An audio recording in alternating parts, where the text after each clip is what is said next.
À Saly, le rapprochement de la mer des lieux d'habitation inquiète les populations sur place.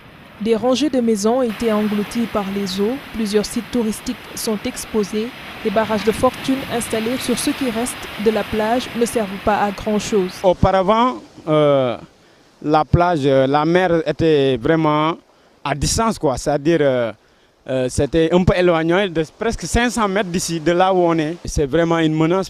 Quand les joueurs de l'équipe nationale venaient à Saly, c'est ici qu'ils s'entraînaient. Derrière vous, cet immeuble a perdu 2 de ses chambres. Elles ont été emportées par les eaux. De l'autre côté, 4 maisons aussi ont été emportées par la mer.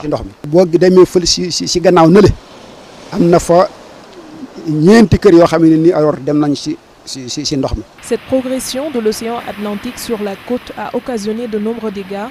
Cette situation alarmante fait chuter les recettes des gérants de restaurants et hôteliers à Saly. Ils interpellent les autorités afin que des mesures urgentes soient prises.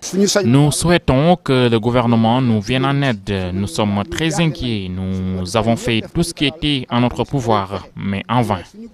Pour des pères de famille comme nous, on lance vraiment un cri d'appel pour qu'ils nous viennent en aide. Parce que bon, des chefs de famille, des responsables comme nous, qui ont l'habitude de vivre comme ça dans le tourisme, et que tu sais, presque tous les touristes nous disent à chaque fois que vous avez plus de plage. C'est pour cela nous aussi, on a tendance à partir dans d'autres pays. C'est-à-dire ils viennent plus en masse comme ils venaient d'habitude.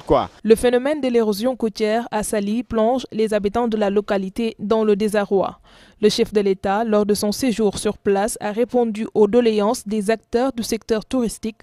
Macky Sall a demandé au ministre de l'Environnement et celui du Tourisme de veiller à la finalisation dans les meilleurs délais de la réalisation de brise-lames au niveau de la plage de Saly.